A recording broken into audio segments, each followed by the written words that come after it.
Assalamualaikum warahmatullahi wabarakatuh. Waalaikumsalam warahmatullahi wabarakatuh. Bapak-bapak, ibu-ibu, saudara-saudara kaum muslimin rahimakumullah.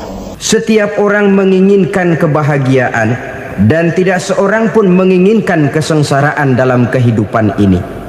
Namun nyatanya tidak setiap orang yang ingin bahagia mengetahui jalan yang harus ditempuhnya untuk sampai kepada kebahagiaan itu. Maka pada kesempatan pertemuan kali ini saya ingin menyampaikan sebuah hadis dari junjungan kita baginda Nabi besar Muhammad sallallahu alaihi wasallam yang termuat dalam kitab Mukhtarul Ahadits An-Nabawiyah, di mana beliau bersabda, Arba'un min sa'adatil mar'i. Ada 4 perkara yang merupakan tanda dari orang bahagia. Saya mau tanya, di antara saudara-saudara yang hadir di sini, apa ada yang kepengen jadi orang sengsara? Ya. Seluruhnya tentu ingin mendapatkan kebahagiaan. Maka menurut resep dari Nabi kita, tanda orang bahagia itu 4. Jadi kalau saudara ingin bahagia harus mempunyai 4 perkara ini. Yang pertama, orang bahagia itu kata Nabi, darun wasi'un. Punya rumah biar bagus asal gede. Enak ngaturnya. Daripada sudah punya rumah kecil, adanya di pinggir kali, gubuk, kalau hujan bocor, miring lagi, kiamat. Loh, kalau gitu Islam materialis dong. Hadis ini boleh diartikan dengan makna hakiki, arti yang sebenarnya. Boleh diartikan dengan makna majazi, arti kiasan. Kalau dia diartikan dengan arti kias, maka yang dimaksud darun wasi'un ay qalbun wasi'un. Rumah yang luas tidak lain daripada hati yang lapang. Karena di situ kunci kebahagiaan yang sebenarnya. Walaupun kita cuma tinggal di petak berukuran 2 kali 3 meter, kalau hati kita luas-luas rasanya rumah itu. Tapi biar rumah kita halamannya saja puluhan ribu hektar, ada kolam renangnya, kamar tidurnya tidak lagi terhitung. Kalau hati yang menempati rumah itu sempit, maka akan terasa sempit jugalah rumah itu. Tempat bergantungnya tidak lain adalah hati. Marilah kita mencoba melihat berbagai pandangan orang tentang bahagia ini. Ada orang menyangka bahwa bahagia itu kalau dia mendapatkan harta yang sebanyak-banyaknya. Siapa yang banyak harta, dialah raja. Apa yang dia mau, seluruhnya bisa dibeli. Keamanannya, dia bisa menyewa petugas. Seluruh fasilitas untuk menyenangkan kehidupannya bisa dibeli. Pendeknya, hartalah segala-galanya dalam kehidupan. Sampai ada pepatah mengatakan, innad darahima fil amakini kulliha taksur rijala mahabatan wa jalala. Sesungguhnya harta, dinar, dirham, uang di mana-mana selalu bikin hebat orang yang memilikinya. Coba lihat, orang yang punya duit sama yang enggak punya duit, jangan gaya hidupnya, gaya jalannya aja lain.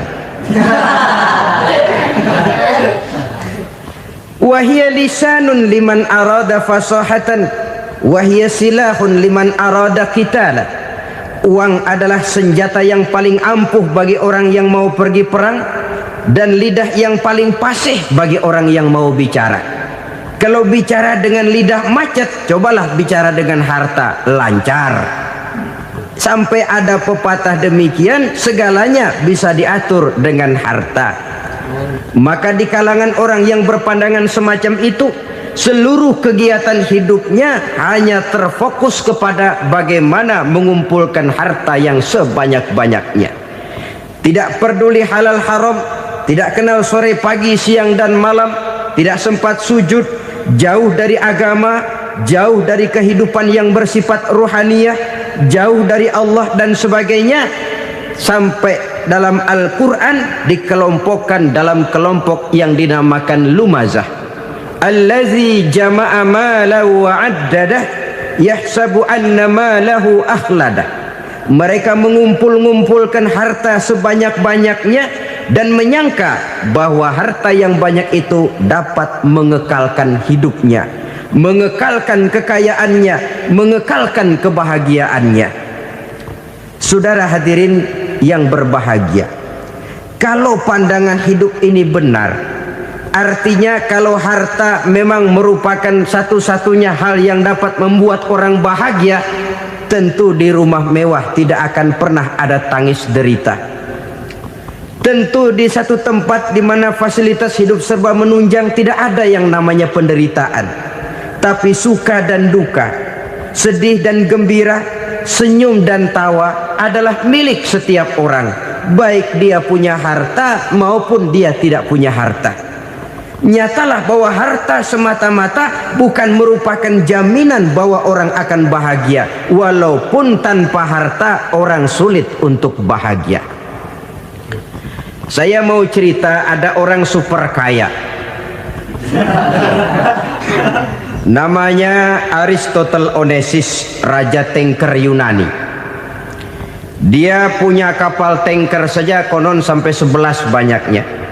Punya perusahaan penerbangan yang disebut Olympic Airlines. Punya hotel di berbagai kota besar di dunia ini, sejak dari New York, London, Paris, Rome dan sebagainya. Bahkan punya pulau yang dia namakan Pulau Scorpio. Ini kan namanya sudah kaya nggak tanggung-tanggung, punya pulau. Nah, dia punya 2 orang anak, yang satu laki-laki namanya Alexander, yang satu perempuan namanya Maria Onesimus. Seluruh harapannya tertumpah kepada anak lakinya Alexander ini, yang akan meneruskan usahanya, meneruskan kekayaannya, meneruskan dinastinya. Apa yang terjadi? Ternyata anak yang dia harapkan yang bernama Alexander ini mati muda dalam kecelakaan pada waktu dia olahraga. Apa olahraganya? Namanya olahraga anak orang kaya, golongan jet set. Olahraganya olahraga pesawat terbang. Jatuh, ya nggak kapungut, habis mati. Tinggal satu anak perempuannya, Maria Onesimus. Tapi anak perempuan ini juga malah urakan. Terakhir dia pacaran, bahkan kemudian kawin sama orang Rusia. Rupanya Aristotle Onesimus ini broken. Kekayaannya yang berlimpah ruah, perusahaannya yang begitu banyak, siapa yang akan meneruskan? Siapa yang akan menggantikan? Sampai kemudian dia mengurung diri di Pulau Scorpio dan mati di sana secara mengenaskan. Seorang multi jutawan, seorang yang super kaya, mati menyendiri di pulau sepi. Ibarat kata pepatah, anak ayam mati di lumbung. Bukan kekurangan makanan, keurugan makanan. Begitu kehidupan Aristotle Onesimus.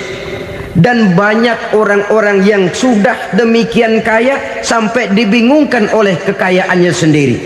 Telusurilah kehidupan David Rockefeller misalnya, Henry Ford misalnya, Adnan Khashoggi misalnya.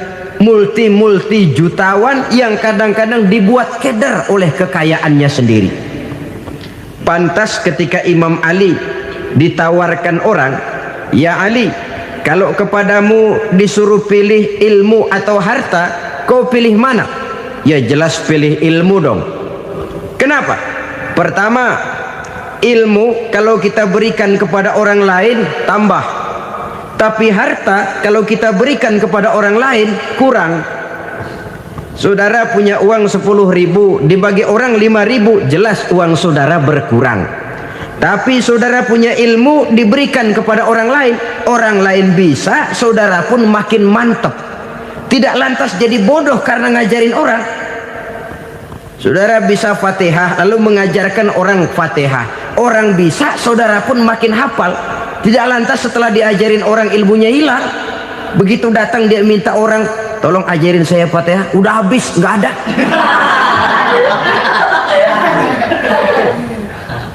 Yang kedua kata Imam Ali, ilmu menjaga kita. Kalau harta, kita yang harus jaga. Makin banyak ilmu, makin terpelihara diri seharusnya. Tetapi makin banyak harta, makin bingung kita jaganya. Sampai kadang-kadang kalau perlu seluruh keliling rumah dipasangi alarm.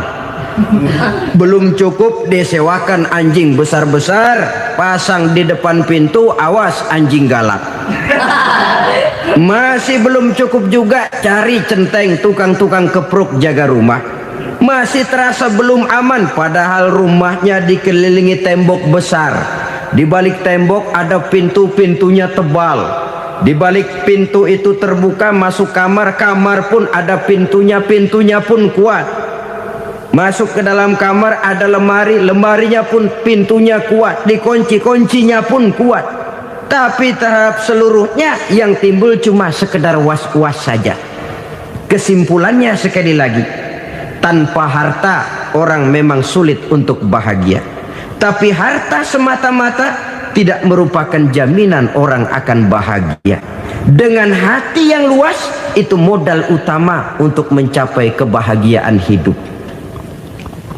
Orang yang hatinya luas, saudara-saudara, punya hati yang lapang, melihat kenyataan hidup ini, dia bersyukur senantiasa kepada Allah. Lantas tidak timbul hasud dan iri hatinya. Oleh karena itu jiwanya selalu lapang. Kalau tidak, cupik hati namanya, dangkal pandangan, tidak senang melihat orang lain dapat nikmat, dan itu sering dijadikan contoh. Kalau orang yang lapang dada, dia lihat tetangganya beli TV baru, dia berkata, alhamdulillah ya, tetangga kita beli TV, mudah-mudahan kita bisa ikut nonton. Lapang dadanya. Tapi orang yang sempit hati, lihat tetangga beli televisi, meriang. Enggak diapa-apain, meriang. Besoknya dengar tetangga beli motor, makin sakit, ke rumah sakit. Lalu di rumah sakit dengar tetangganya beli mobil, mati. Disiksa oleh perasaannya sendiri. Orang kalau hati sudah sempit dalam hidup, kemanapun dia pergi, sempit rasanya medan kehidupannya. Kemudian kita melihat juga ada orang yang menilai bahwa bahagia itu katanya kalau punya kedudukan yang tinggi, pangkat yang agung, wibawa yang besar. Mungkin betul, tapi mungkin juga tidak. Bergantung kepada hati orang yang punya pangkat itu. Sama dengan harta tadi. Harta akan membawa bahagia kalau dia jatuh ke tangan orang yang berhati lapang. Tapi harta akan jadi bencana kalau jatuh ke tangan hati orang yang sempit. Pangkat akan membawa bahaya kalau jatuh di tangan hati orang yang sempit. Lebih dari itu, kenyataan mengajarkan kepada kita bahwa ternyata pangkat dan jabatan tidak selamanya memberikan kebahagiaan dalam kehidupan. Bahkan resikonya kelewat besar. Beberapa bukti kita bisa ambil dari para pemimpin dunia yang menjadi korban lantaran pangkat dan jabatan yang disandangnya. Saudara ingat Presiden Abraham Lincoln dan John Kennedy dari Amerika? Dibunuh orang. Park Chung-hee dari Korea Selatan, Ziaur Rahman dari Bangladesh, Anwar Sadat dari Mesir, terakhir Indira Gandhi dari India, menjadi korban dari pangkat dan jabatan yang disandangnya dari orang-orang yang tidak senang dia memegang jabatan itu. Dia akan mudah mengundang bencana. Sehingga pantas kalau seorang presiden terkemuka Amerika, Harry Truman namanya, dia mengatakan jabatan presiden itu, kata dia, seperti orang nunggang macan, naik macan. Harus kita taiki, kalau enggak dia bakal nerekam kita, ngeri katanya. Adapun orang yang hatinya lapang, kalau dia menerima pangkat dan jabatan, dianggapnya itu satu kesempatan untuk berbuat baik. Tapi orang yang berhati sempit, menerima pangkat dan jabatan, bukan kadang-kadang menerima, malah berusaha setengah mati mencapai dengan segala cara. Kalau perlu jilat atas, jilat atas. Jadi golongan sumuhun dawu. Jadi kelompok kulon nuwun, yes sir, yang kerjanya cuma oke bos. Kalau perlu jilat atas, jilat atas. Kalau perlu injak yang bawah, injak yang bawah. Perlu sikut kiri kanan, sikut kiri kanan. Yang penting pangkat dapat, jabatan dapat. Orang yang semacam ini, kalau sudah mempunyai pangkat dan jabatan, biasanya dia tidak menganggap itu sebagai amanah, tidak menganggap sebagai kesempatan berbuat baik, tapi malah kesempatan untuk memperturutkan hawa nafsunya yang dilatar belakangi oleh kesempitan hatinya tadi. Apalagi kalau orang memperoleh pangkat karena banyak mengeluarkan uang. Seakan-akan pangkat dan jabatan itu sekarang macam proyek, pakai tender. Siapa yang berani bayar segini naik, nggak berani minggir. Padahal logikanya, kalau orang mencapai satu jabatan karena banyak mengeluarkan uang, hampir bisa dipastikan bahwa setelah jabatan itu dia pegang, langkah pertama yang akan dilakukannya ialah berusaha bagaimana uang yang dia keluarkan supaya kembali. Ya paling kurang pulang modal dulu dong. Soal mikirin rakyat soal nanti, tapi ini modal harus pulang. Itu celakanya kalau orang memperoleh pangkat dan jabatan cuma karena banyak mengeluarkan uang. Jarang orang yang mempunyai keyakinan dan pandangan bahwa pangkat dan jabatan merupakan amanah. Jadi sekali lagi, pangkat dan jabatan mungkin saja membawa kebahagiaan kalau jatuh ke tangan orang yang berhati lapang. Tapi bisa jadi bencana kalau dia jatuh ke tangan orang yang mempunyai hati yang sempit. Dan lagi-lagi stresnya hati yang lapang. Lalu sebagian orang, saudara, ada yang berpandangan katanya bahagia itu kalau jadi orang terkenal, mempunyai popularitas, menjadi idola di kalangan remaja, di kalangan orang tua, di segala lapisan masyarakat. Padahal makin populer orang makin terikat dia. Ya kalau macam kita ini kan nggak punya nama, nggak populer, tengah malam buta mau nongkrong di warung Tegal aman. Tapi pangkat, jabatan, kedudukan, popularitas menyebabkan kita diikat dengan berbagai macam peraturan. Cuma mandi sama ke WC saja yang nggak dikawal.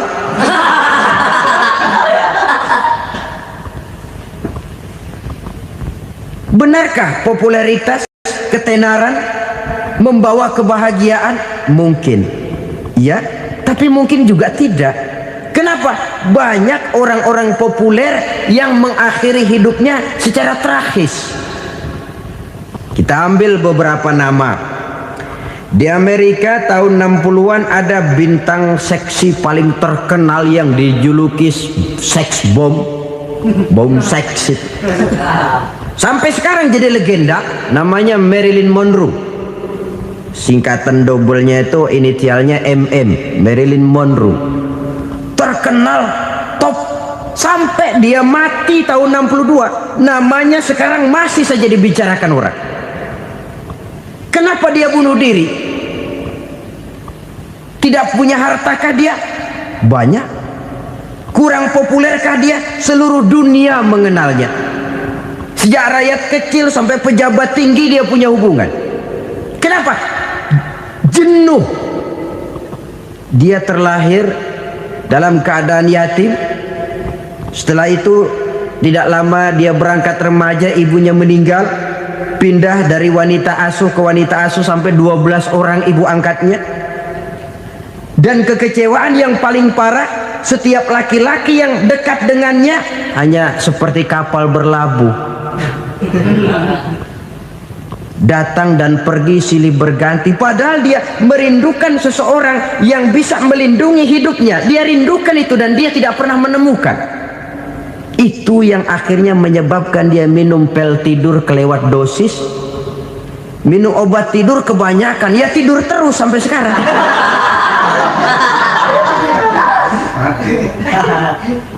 Dia mengakui, saya telah memiliki ketenaran, tapi saya tidak pernah hidup dalam ketenaran itu.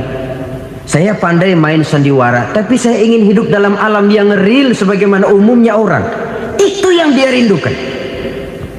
Menyusul jejak yang namanya Marilyn Monroe ini, Billie Holiday, saudara kenal tentu, di rumah sakit dirawat. Dia juga minum obat overdosis, mati lagi. Jimi Hendrix minum obat tidur overdosis kelewat batas, mati lagi. Lalu yang menghanyutkan diri di danau, Janis Joplin dan Brian Jones.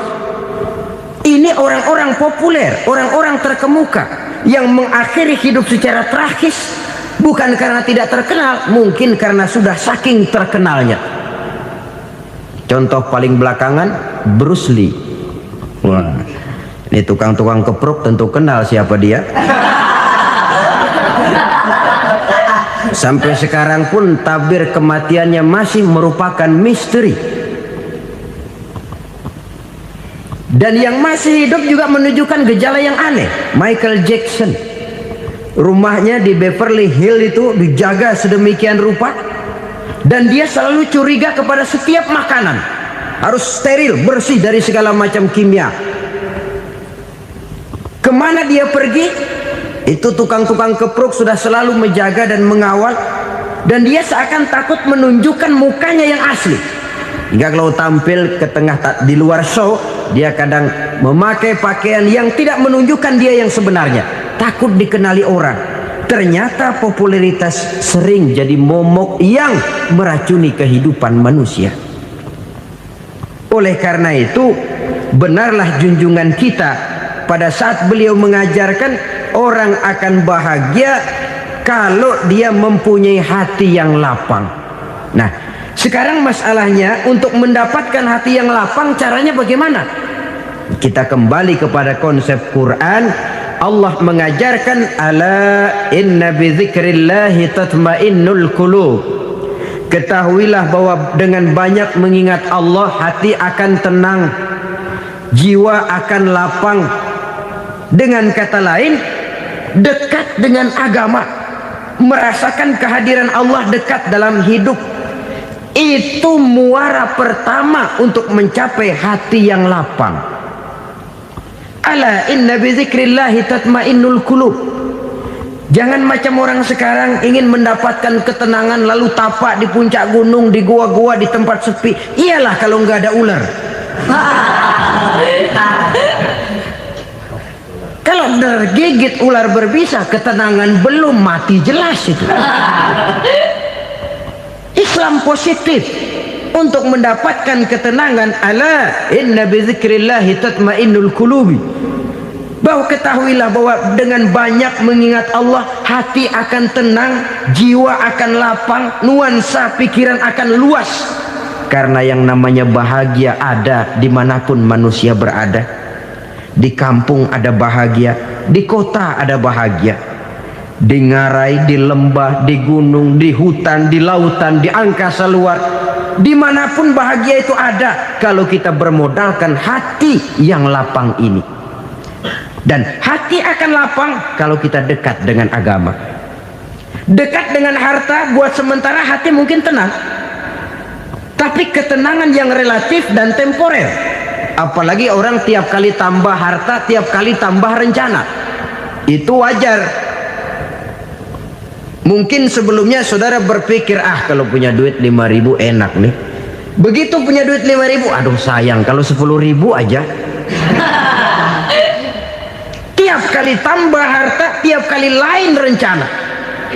Makin banyak rencana, makin menjauhkan kita dari yang namanya ketenangan. Padahal ketenangan merupakan unsur utama untuk mencapai bahagia. Dan ketenangan itu bermuara dalam hati manusia. Tengoklah kehidupan ini. Orang yang banyak harta dengan orang miskin, Berbedakah rasa sakit yang mereka tanggungkan? Rasanya tidak. Walaupun si kaya tidur di kasur empuk berselimutkan sutra mahal, sementara si miskin meringkuk di balai bambu yang keras dan kasar. Apabila maut datang, dia juga tidak pernah pilih bulu. Maut datang menjemput si kaya di singgasana keemasannya, dikelilingi oleh para pengasuh, dayang dan idang serta para pengawal. Dan maupun datang menjemput si miskin papa sehingga ia tergelepar di tepian jalan. Kedua-duanya bernama mati. Kalau nyata bahwa sakit yang ditanggung si kaya tidak beda dengan sakit yang ditanggung si miskin, bukan harta semata yang membuat orang bahagia. Hati yang tenang, jiwa yang lapang penuh kedamaian karena banyak berzikir dan mengingat Allah, itu merupakan modal utama untuk mencapai sesuatu yang bernama bahagia.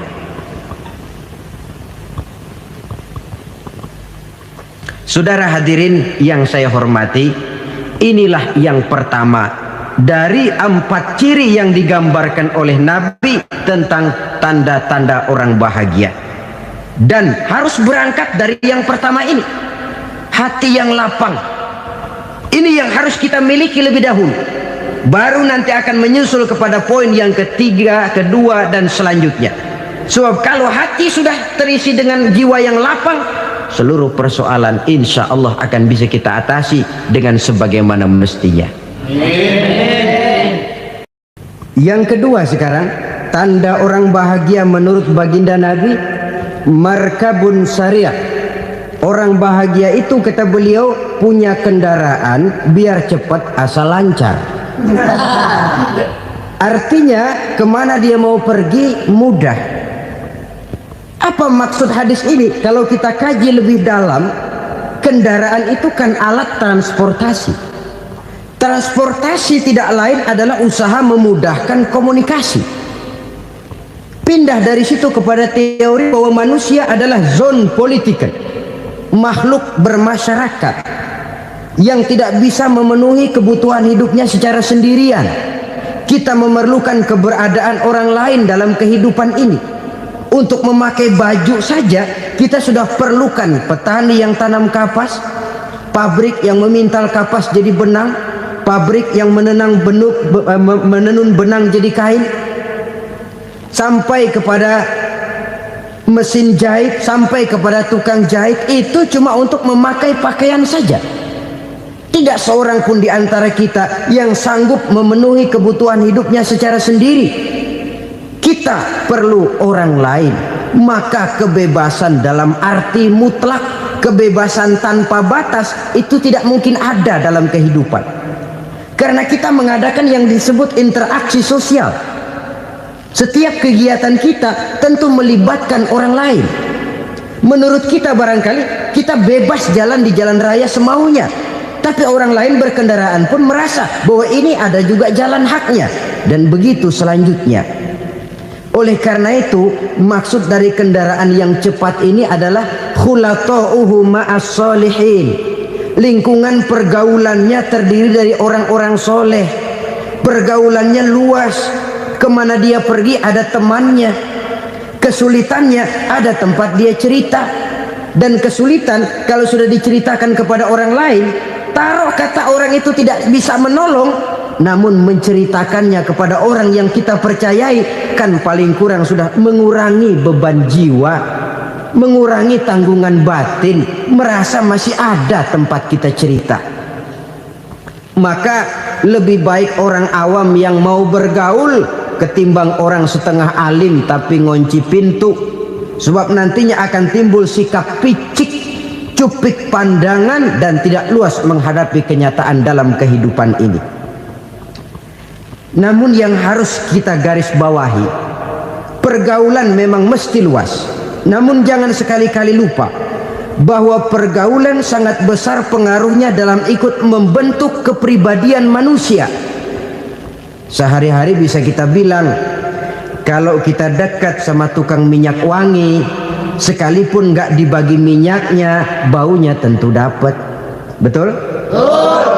Tapi dekat sama tukang elas, walaupun nggak kena apinya, asapnya mesti kena.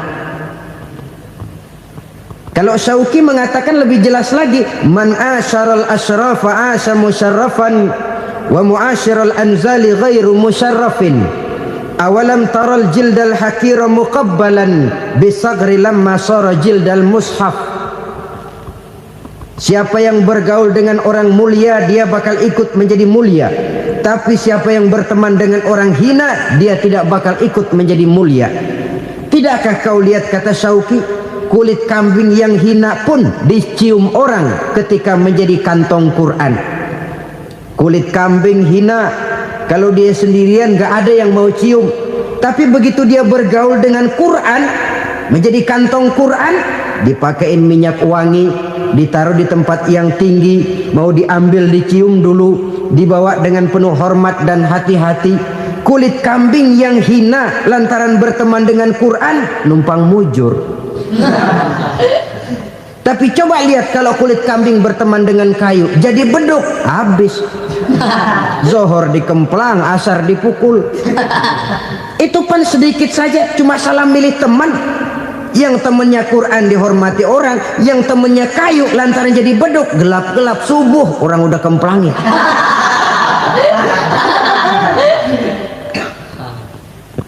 Maka terutama kepada adik-adik remaja yang masih mencari identitas diri, yang ibarat kaset masih kaset kosong, mudah diisi oleh apapun, pandai-pandailah memilih teman dalam bergaul. Karena banyak orang yang tadinya baik-baik, ketika terseret dalam pergaulan dengan orang yang tidak baik, kebaikannya menjadi lentur dan luntur. Tapi berapa banyak bajingan-bajingan tengik, orang-orang yang berlumur noda dan dosa, tiap hari melakukan maksiat, namun bergaul dengan orang yang baik-baik, pada akhirnya sedikit demi sedikit beringsut dan berangsur dia terbiasa mengikuti kebaikan-kebaikan. Saya tekankan ini kepada remaja karena mereka masih mencari identitas diri. Apa yang mereka lihat mereka mau, apa yang mereka dengar mereka ingin tahu. Coba lihat kehidupan remaja. Pulang nonton film Rambo, pengen jadi Rambo, gagah, maunya belekai melulu. Pulang nonton film Superman, pengen bisa terbang. Pulang nonton India, nyanyi melulu. Wajar, mereka masih mencari identitas diri. Saya ini sebenarnya siapa? Lingkungan, pergaulan akan membentuk itu. Karena itu pandai-pandailah bergaul, karena ia sangat besar pengaruhnya dalam ikut membentuk kepribadian manusia. Apalagi sifat yang jelek lebih cepat menularnya ketimbang sifat yang baik. Sifat yang baik, watak yang soleh itu lambat sekali untuk menular. Tapi yang tidak baik, kan prosesnya mah kalau remaja biasanya mula-mula dengar. Karena dengar lalu pengen tahu. Karena pengen tahu lalu ngeliatin. Begitu ngeliatin kan pengen nyobain. Setelah nyobain ketagihan. Nah ini prosesnya. Yang namanya ganja, morfin, narkotik awalnya kan begitu.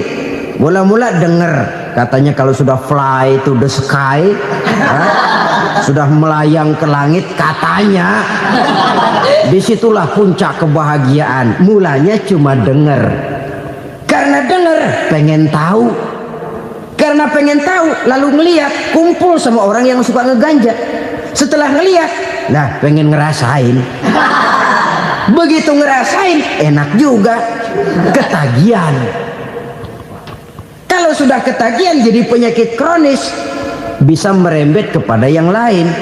Iya, kalau orang tuanya mampu untuk beli morfin, beli ganja. Kalau tidak kan pikirannya ngayap, jemuran siapa ya gue sahabat. Timbullah perbuatan-perbuatan negatif yang bermula dari salah pergaulan. Apalagi buat adik-adik remaja yang tinggal di kota-kota besar, yang pengaruh budaya, pengaruh kesenian, pengaruh struktur kehidupan yang nampak makin individualistis, di mana persaingan tajam, tensi ekonomi tinggi, orang mudah mengalami stres. Pandai-pandailah dalam bergaul, sekali lagi, karena ia sangat besar pengaruhnya dalam ikut membentuk kepribadian manusia. Orang bahagia punya kendaraan yang cepat, artinya punya pergaulan yang luas, dan lingkungan pergaulannya terdiri dari orang-orang yang soleh. Kemana dia pergi ada teman, kesulitannya ada tempat dia cerita. Tapi kalau sudah menyendiri, hidup sendiri, kesulitan dipikiri sendiri, bisa mati belum waktunya. Tidak ada tempat berbagi rasa, tidak ada tempat bercerita, tidak ada tempat mengurangi beban dalam kehidupan. Pantas betul kalau Islam sangat menggalakkan dan menganjurkan orang kalau sudah sampai waktunya itu untuk melangsungkan nikah. Kata Nabi, ya ma'syaras syabab man istata'a minkumul ba'at falyatazawwaj. Hai para pemuda, kalau sudah mampu memberi nafkah, kawinlah, nikahlah kamu. Kenapa? Sudah ada teman hidup, tempat berbagi rasa. Kesulitan kalau ada tempat cerita akan lebih ringan ketimbang kita telan sendiri, walaupun bobot kesulitannya sama beratnya. Saudara-saudara kaum muslimin rahimakumullah, inilah ciri yang kedua, punya kendaraan biar cepat asal lancar. Kemana kita mau pergi gampang. Dengan kata lain, setelah hati yang luas, pergaulan yang luas. Dua. Yang ketiga sekarang, tanda orang bahagia itu menurut Nabi, misbahun mudhi'un, punya lampu yang terang. Oh, itu enggak problem. Sekarang sudah zamannya listrik masuk desa, Pak. Lampu sudah terang semua. Betul, kalau itu yang dimaksud. Tapi tidak cuma itu. Karena lampu yang dimaksud di sini, lampu yang akan menerangi seluruh perjalanan hidup. Dan perjalanan hidup itu sudah dimulai sejak kita terlahir ke alam ini sampai masuk ke alam barzah, kumpul di padang mahsyar sampai ke akhirat. Lampu yang menerangi itu yang diperlukan. Kalau lampu, katakanlah yang paling top sekarang kan lampu jenis Mercury. Taruhlah itu di rumah kita, dia cuma menerangi rumah kita, menerangi hati pun tidak sanggup. Bila kita masuk ke alam barzah, alam kubur, sanggupkah si Mercury yang begitu terang menerangi alam barzah kita? Tidak sanggup lagi. Sanggupkah lampu yang ratusan watt, bahkan puluhan ribu watt menerangi kehidupan di padang mahsyar? Tidak akan sanggup lagi. Kalau demikian, yang dimaksud lampu yang terang di sini apa? Tidak lain amal soleh, kebajikan yang kita lakukan dalam hidup. Itu yang akan jadi lampu penerang. Di dunia nama kita akan terang, jasad kita boleh hancur terkubur tanah, tapi nama kita akan dikenang orang. Begitulah kalau orang meninggalkan kebajikan dalam hidup seperti sekarang.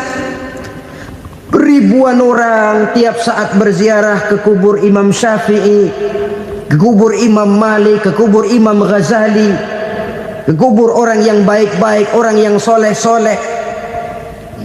Kebajikannya yang ditinggalkan, yang mengukir namanya dengan tinta emas, sehingga saudara sudah terbaring di alam kubur. Orang lewat, Allah, ini kuburannya Fulan bin Fulan, dulu ini kebaikannya Masya Allah, saya ikut merasakan. Mari kita mampir sebentar, kita Fatihah, mohon disampaikan Allah pahalanya kepada almarhum. Al-Fatihah. Itu kalau orang baik-baik. Lalu saudara tanya, Pak, orang mati dikirimin Fatihah apa nyampe pahalanya? Saya jawab, kalau saudara nggak percaya, mati dulu dah. Nanti saya Fatihain, tungguin di sana, umpama nggak sampai balik lagi kemari. Sekarang ini kan maunya otak-otakan saja, kalau nggak masuk otak nggak percaya. Padahal alam gaib itu nggak bisa diotak-otakin. Sama saja dengan saudara pernah dengar cerita kapal tanpa emas tenggelam kan? Pernah nggak? Di mana? Ya, di laut Masalembo. Begitu ke tanpa emas tenggelam, ratusan penumpang itu terjun ke laut, dipermainkan gelombang, berjuang menghadapi maut itu. Orang lagi timbul tenggelam di lautan, dihantam ombak, kita tengokin pakai helikopter. Pak, lagi timbul tenggelam ya? Iya, tolongin. Jangan khawatir Pak, nih saya kirim intan Pak, harganya 10 juta. Kira-kira orang yang timbul tenggelam di laut seneng nggak? Tidak. Kan mahal toh intan 10 juta. Kenapa dia nggak senang? Karena intan 10 juta dalam kondisi seperti itu tidak sanggup menyelamatkan dia. Dia akan girang kalau dikirimin ban mobil bekas, dikirimin papan terentang atau bambu. Intan yang 10 juta dia nggak girang, ban mobil bekas yang 1000 perak tuh pegang, itu yang dia girang betul. Inilah sebabnya Nabi berkata, mal mayyitu fi qabrihi illa kal ghariqil mutaghawwis. Orang yang meninggal di alam kuburnya seperti orang timbul tenggelam di lautan. Yantaziru da'watan min ahli, menunggu doa dari keluarganya yang masih hidup. Duh, bapak saya sudah meninggal, saya sayang benar sama dia. Kirimin kulkas ke kuburannya Itu sama saja dengan tadi orang tenggelam di lautan dikirimi intan yang harganya 10 juta, tidak sampai. Begitulah kalau kebajikan yang kita tinggalkan dalam hidup, sudah mati pun kubur kita masih diziarahi orang. Tapi kalau jahat yang kita tinggalkan, boro-boro lah orang mau doa lewat dekat kuburan kita juga serem. Tuh bajingan no, dulu mati dipendem di situ tuh. Jangan lewat situ, ntar kesurupan, jangan. Lewat saja orang ngeri. Konon lagi membacakan Fatihah dan mengirimkan doa. Hidup pada hakikatnya adalah kesempatan untuk berbuat baik. Maka sekali kesempatan itu diberikan, manfaatkan dengan sebaiknya. Sebab kesempatan kedua tidak akan pernah ada. Kesempatan berbuat baik di sini, di akhirat sudah pembalasan namanya. Sekali kesempatan itu dicabut, dia tidak akan pernah dikembalikan lagi. Kata Iqbal, hidup tidak mundur ke belakang, Bung. Berhenti diinjak orang, mundur hancur. Tidak ada kata mundur dalam hidup ini. Berhenti diinjak orang, mundur kecebur. Tidak ada kata lain, harus maju dalam kehidupan dalam artian yang positif. Hidup adalah kesempatan untuk mengumpulkan kebajikan yang sebanyak-banyaknya. Di situ nilai daripada manusia. Sekarang ini memang nggak kelihatan kok, orang yang banyak pahala sama yang banyak dosa nggak kelihatan kok. Barangkali kalau habis bikin dosa palanya pada benjol, mungkin orang takut sama dosa. Tapi sekarang sama saja, orang yang banyak dosa dengan yang nggak banyak dosa jalan bareng dari belakang, sama, nggak kelihatan beda. Tapi ada waktunya di mana pahala memegang peranan, di mana dosa diperlihatkan. Sama saja kalau kita bawa mobil siang, lampu kan nggak begitu berfungsi. Apa lalu bilang, alah ini lampu berat-beratin, copot-copotin aja dah. Tidak perlu begitu. Kenapa? Pada suatu saat malam senja akan datang. Bila matahari terbenam, senja pun datang, gelap mulai merayap, disitulah baru terasa perlunya lampu. Pahala begitu. Sekarang orang yang nggak ada pahalanya nggak kelihatan dalam kehidupan. Tapi pada suatu saat senja kehidupan akan datang. Ajal merenggut nyawa, malam merayap, dan hidup mulai diliputi kegelapan di alam barzah. Dikala itu kalau nggak punya lampu, alangkah malangnya kita. Sebab amal yang baik, kata Nabi, di alam barzah itu akan diciptakan menjadi perempuan yang cantik menemani kita.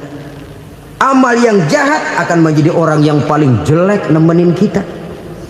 Udah di tempat gelap yang nemenin jelek.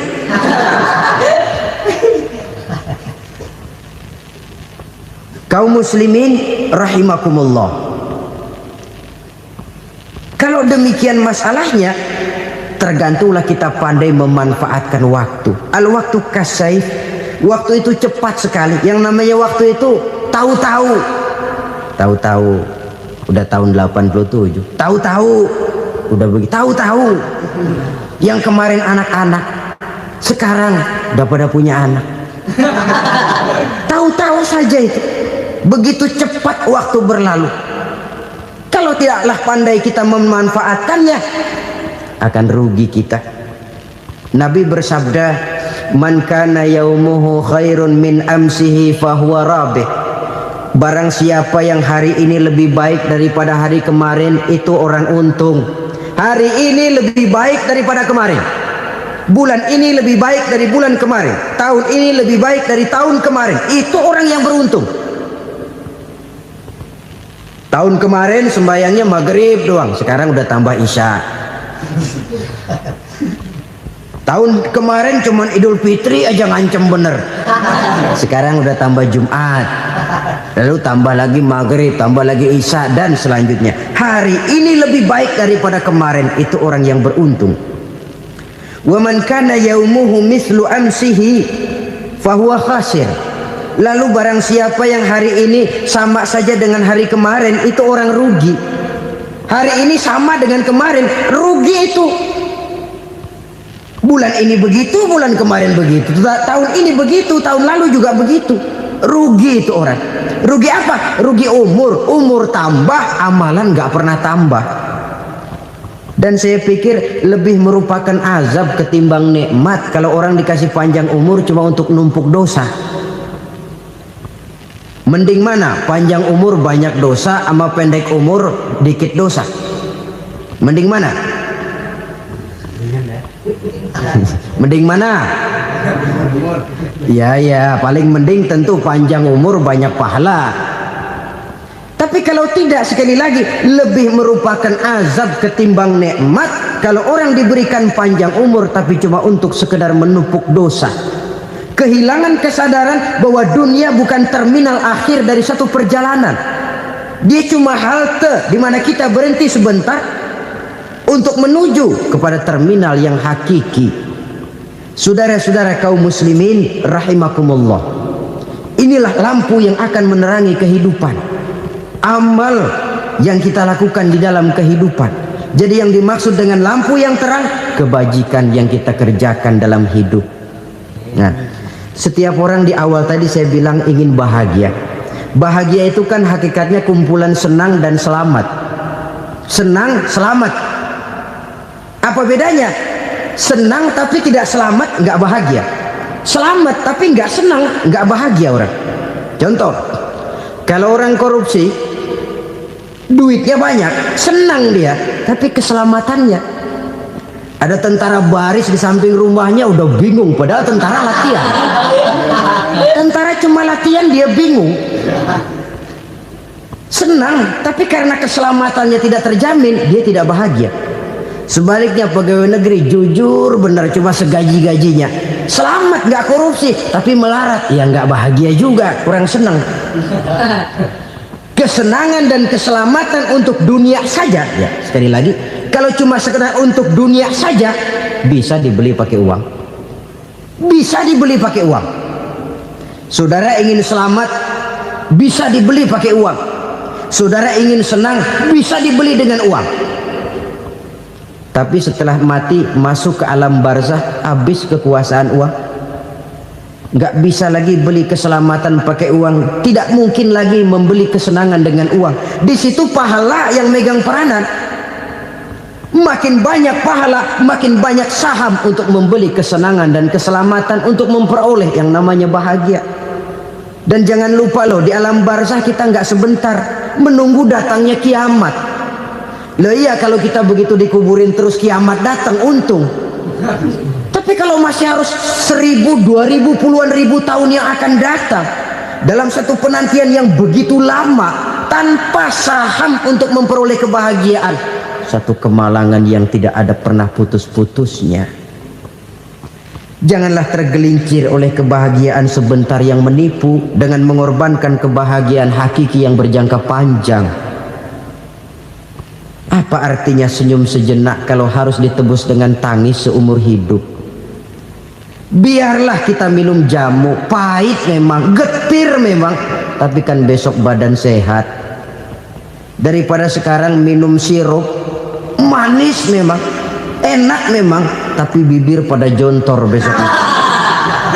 Sirawan, batuk, nggak karu-karuan. Banyak orang tertipu oleh kesenangan yang sebentar, Padahal laisa kullu ma yalma'u zahaban. Belum tentu semua yang berkilat itu emas. Belum tentu semua yang gemerlap itu intan. Karena itu marilah manfaatkan kesempatan yang diberikan Allah ini untuk mengumpulkan kebajikan yang sebanyak-banyaknya. Yang terakhir sekarang, yang keempat, tanda orang bahagia kata Nabi. Zaujatun salihah. Orang bahagia itu tanda yang keempat kata Nabi, punya istri biar cakep asal taat. Sudah surga itu sudah. Cakep taat. Istri kayak gitu, kalau belum mati jangan dikuburin dulu itu. Sudah cakep taat lagi. Tapi kadang-kadang enggak, udah jelek ngadat melulu. Apa yang mau dipilih? Sebab itu Quran mengatakan istri pakaian untuk suami, suami pakaian untuk istri. Kenapa suami istri diibaratkan pakaian? Alangkah tingginya gaya bahasa Quran ini. Suami istri teman hidup, hidup perjalanan panjang. Sejak kita dalam rahim sudah ada hidup kan di sini. Sampai ke alam dunia, masuk ke alam barzah, kumpul di padang mahsyar, sampai menuju akhirat, itu perjalanan hidup. Carilah istri atau suami teman hidup yang membawa manfaat tidak hanya kehidupan di dunia ini, sampai di alam barzah, sampai di padang mahsyar. Suaminya mungkin meninggal lebih dulu atau istrinya mungkin meninggal lebih dulu. Tapi suami atau istri yang masih hidup berbuat kebajikan. Suami saya meninggal, ada hartanya, saya sedekahkan, niat pahala untuk almarhum suami saya. Ini teman hidup.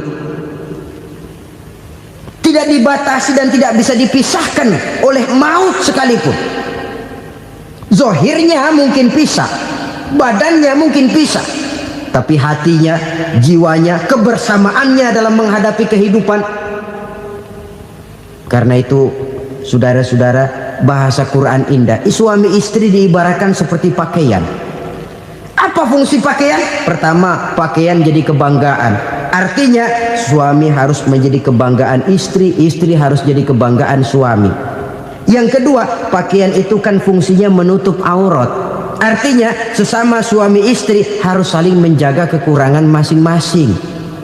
Jangan malah sesama suami istri saling membongkar rahasia dan aibnya sendiri-sendiri. Istrinya diceritain jeleknya di mana-mana, atau suaminya dibongkar rahasianya di pasar umum. Itu sudah tidak lagi berfungsi sebagai pakaian. Kenapa semua ini diperlukan? Karena kita menyadari bangsa yang baik terdiri dari masyarakat yang baik. Masyarakat yang baik merupakan susunan dari warga yang baik. Warga yang baik adalah terdiri dari rumah tangga yang baik. Dan rumah tangga yang baik merupakan susunan dari pribadi yang baik. Dari situ langkah dimulai. Membangun satu bangsa yang baik diawali dengan membangun rumah tangga yang baik, dengan menciptakan pribadi-pribadi yang baik. Sehingga dari sini diharapkan berkembanglah nilai-nilai kebaikan. Orang akan bahagia mempunyai istri yang soleh.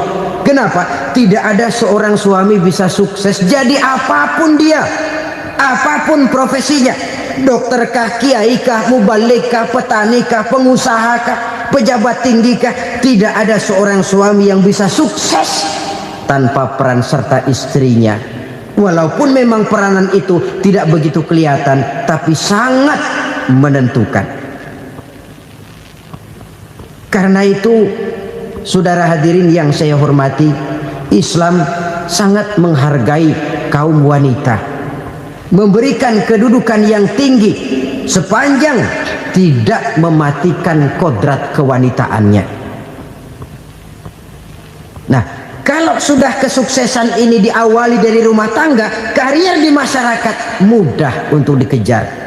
Tapi keberantakan di rumah tangga merupakan kegagalan pertama di tempat lain. Selalu berusaha menyimpan sesuatu yang bisa membawa manfaat, baik untuk dirinya, untuk anak cucunya, maupun untuk keluarganya, untuk masa kini dan masa depannya. Kadang simpanan itu berbentuk uang, kadang berupa tanah, lain saat berbentuk pabrik, dan lain sebagainya. Sementara masa depan yang paling pasti adalah akhirat. Jika untuk masa depan dunia kita rela memeras keringat, membanting tulang, pergi pagi dan pulang petang, menyimpan uang, menyimpan tanah, menyimpan pabrik, pernahkah kita merenung jika satu saat kiamat datang, kita dibangkitkan dari kubur masing-masing, berdiri di padang mahsyar untuk mempertanggungjawabkan seluruh kegiatan hidup kita di dunia ini, lalu kita akan menuju ke alam akhirat. Sudahkah kita mempunyai simpanan untuk akhirat kita? Pada pertemuan kali ini saya ingin menyampaikan sebuah hadis di mana Rasulullah sallallahu alaihi wasallam bersabda, "Arba'un min kanzil jannah." Simpanan sorga ada 4 macam. Yang pertama, ikhfa'us sadaqah, menyembunyikan sedekah. Saudara-saudara kaum muslimin, sebagaimana yang kita maklum bahwa Allah Subhanahu wa taala melebihkan sebagian rezeki dari kita terhadap yang lain. Ada yang kaya, ada yang setengah kaya, ada yang miskin, ada yang setengah miskin, dan selanjutnya. Ada yang gajinya kecil tapi penghasilannya gede. Ada yang penghasilannya gede tapi nggak punya gaji. Ada juga yang memang gajinya gede dan penghasilannya gede. Kelebihan rezeki merupakan sunnatullah dan tidak harus membuat kita merasa lebih dari yang lain. Bahkan sebaliknya, kelebihan itu harus membuat kita ringan tangan untuk menolong mereka yang memang memerlukan pertolongan. Kalau saudara diberikan ilmu, maka pertanyaan akhirat cuma satu: ilmumu kau amalkan untuk apa? Kalau saudara diberikan umur yang panjang, pengadilan akhirat juga bertanya satu: umurmu kau habiskan di mana? Tapi kalau saudara diberikan harta, pengadilan akhirat akan bertanya 2: hartamu kau dapat dari mana? Kau belanjakan kemana? Dari mananya ditanya dan kemananya juga ditanya. Oleh karena kita akan dimintakan pertanggungan jawab, maka amanah yang bernama harta ini harus kita gunakan dengan sebaik-baiknya. Ada penggunaan yang merupakan kewajiban, itu zakat namanya. Ada penggunaan yang sewaktu-waktu, itu infak namanya. Ada yang lebih sewaktu-waktu lagi, dan itu sedekah namanya. Zakat dia terikat oleh haul dan nisab, oleh putaran batas waktu dan ukuran dari harta itu sendiri. Sedangkan infak terikat oleh situasi dan kondisi perekonomian seseorang. Sedangkan sedekah tidak terikat dengan apapun. Dalam kondisi seperti apapun kita bisa melakukan sedekah dengan yang terkecil sekalipun. Sampai-sampai Rasulullah sallallahu alaihi wasallam mengajarkan, la tahqiranna minal ma'rufi syai'an walau an talqa akhaka biwajhin talik. Atau ada hadis, tabassumuka fi wajhi akhika laka shadaqah. Senyumanmu kepada temanmu adalah sedekah. Jadi untuk melakukan sedekah tidak harus dalam berbentuk uang. Dengan ilmu kita bisa sedekah, dengan tenaga kita bisa bersedekah, dengan pikiran kita bisa bersedekah, bahkan senyum kepada teman itu pun sedekah. Jadi kalau sedekah dengan uang memang belum punya uang, nyengir aja banyakin. Itu asal pada tempatnya, jangan lalu ketemu tiang listrik cengengesan. Tentu tidak pada tempatnya dan tidak wajar. Nah, sedekah yang paling dicintai Allah adalah sedekah yang disembunyikan. Artinya jauh dari sifat riya. Kan kadang-kadang ada orang sedekah itu disebutkan namanya. Apa tidak bagus? Kalau memang niatnya ikhlas, ya bagus-bagus saja. untuk memberikan sugesti kepada yang lain. Si Fulan bin Fulan nyumbang sekian, diumumkan. Boleh kalau niatnya untuk memberikan rangsangan kepada yang lain supaya dia menyumbang lebih besar dari orang tadi. Tapi kalau itu mendatangkan ria, maka sedekah yang paling dicintai Allah adalah sedekah yang disembunyikan. Tangan kiri saja tidak tahu apa yang diberikan oleh tangan kanan. Sedekah yang dilakukan dengan ikhlas akan merupakan perbendaharaan surga, tersembunyi dari pandangan orang lain, tidak seorang pun tahu. Karena memang sikap yang baik adalah melupakan kebaikan dan mengingat kesalahan. Itu salah satu ciri orang bahagia. Orang yang selalu mengingat kesalahannya dan berusaha melupakan segala kebaikannya. Kalau dia akan berada kebaikan, dia tidak bisa ikut, dia merasa rugi karena dia merasa belum pernah berbuat baik. Tapi kalau akan melakukan kesalahan baru, dia ingat kesalahan yang sudah-sudah, sehingga terhalang baginya untuk melakukan satu kesalahan baru. Demikianlah saudara-saudara, bahwa Allah melebihkan rizki sebagian kita dari yang lain, agar terjadi tolong-menolong dalam kehidupan ini. Jadi kesenjangan yang nature, kesenjangan yang alami, itu sunnatullah. Ada yang kaya, ada yang miskin, ada yang kelas menengah. Nah, kenapa lalu sekarang kita berusaha mengentaskan kemiskinan? Oleh karena adanya kesenjangan struktural. Kalau yang kaya bisa semakin kaya, kenapa yang miskin tidak bisa naik jadi ikut sedikit kaya? Sebab pada dasarnya Islam adalah agama yang sejak turunnya sudah berupaya memerangi kemiskinan. Bahkan dikatakan kemiskinan itu mendekatkan kepada kekufuran. Orang kalau miskin udah dekat banget sama kafir. Gampang menjadi kafir.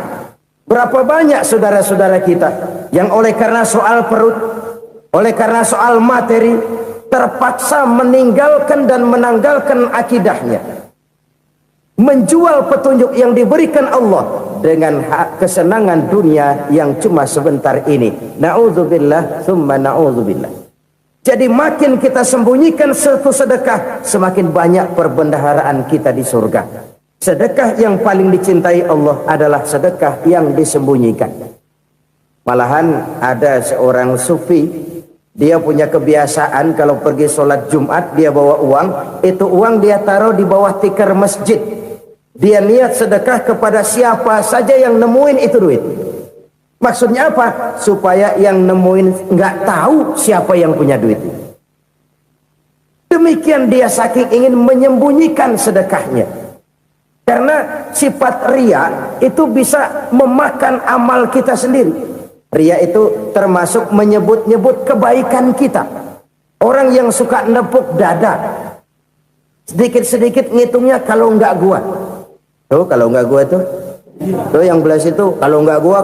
Iya kalau nggak lu kenapa emang?